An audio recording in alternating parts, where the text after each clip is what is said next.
In the Gospel of John, chapter 17, verse 3, Jesus prays for himself to be glorified so that God will be glorified himself and so that Jesus can provide eternal life. Well, how does the Son glorify the Father?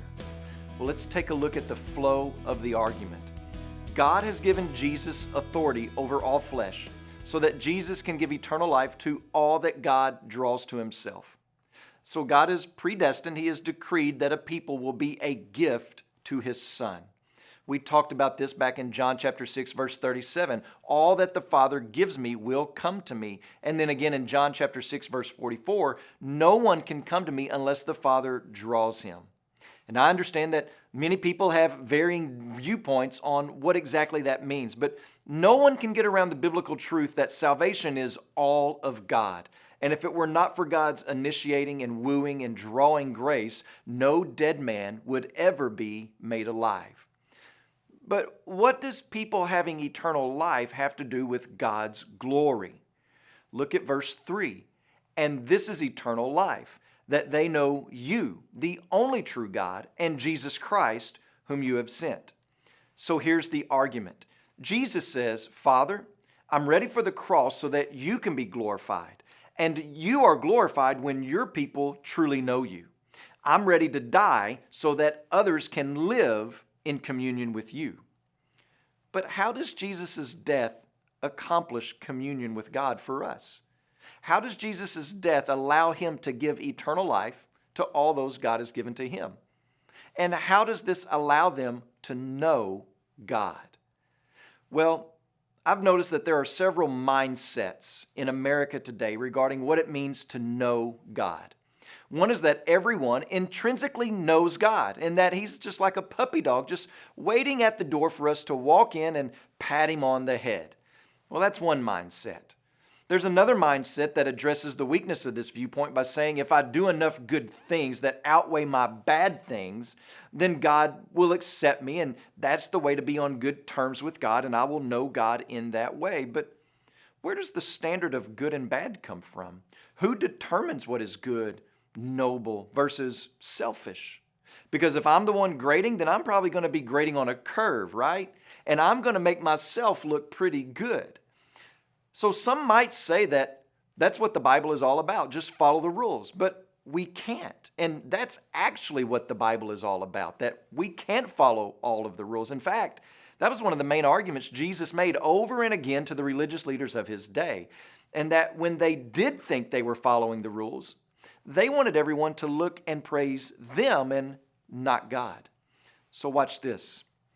The laws of God are going to be the standard by which God is going to judge everyone in the world. And the judgment will not just have to do with actions, but your thought life and the intentions and motivations of your heart as well. It'll be like one of those movies to where people can hear what you think. There will be no hiding from the darkness of your own heart and mind. Can you imagine how horrifying that day is going to be? The best week of your life will be more horrifying than anything we might watch on 2020 or Dateline. That's the reality, and that is the horrifying news for us, that we will stand before a holy and just and righteous judge. So what does Jesus do so that we can know God in a good, life-giving way? Look at what Jesus says next in verse 4. I glorified you on earth, having accomplished the work that you gave me to do. Well, what is he speaking of? How did Jesus glorify God? Remember, to glorify someone means to celebrate them and to make them look really good by exposing their true nature. And that's exactly what Jesus did. Jesus exposed the Father's justice and righteousness to the religious gatekeepers of his day. Jesus exposed God's sovereignty and power over all of creation. And Jesus put on display the love and the grace of God to the broken, to the outcast, to the least of these. Jesus revealed to us the truth concerning God the Father. So how do we gain access to this kind and gracious and merciful, but also holy God if we are deceitful and hateful and selfish? Well, in God's plan of redemption, he sends his Son who willingly and faithfully obeys his Father in taking and carrying our sin to the cross. And he receives the righteous judgment we deserve. Jesus receives the sentence and the punishment that our crimes have earned, which is the wrath of God, so that forgiveness can be ours. Not by us working for it, but by trusting in the finished work of Jesus Christ. That is good news.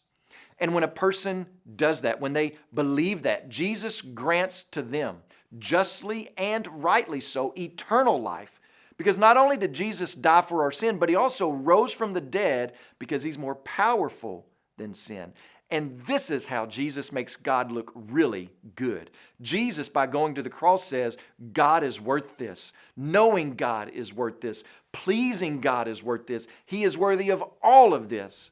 And Jesus is the only one who could do that because of His perfection. Today, when you pray, please pray for Matthew Prather and his family, our missionaries in Texas. And also remember the Portuguese-Brazilian Lifeword broadcast that's heard in Brazil.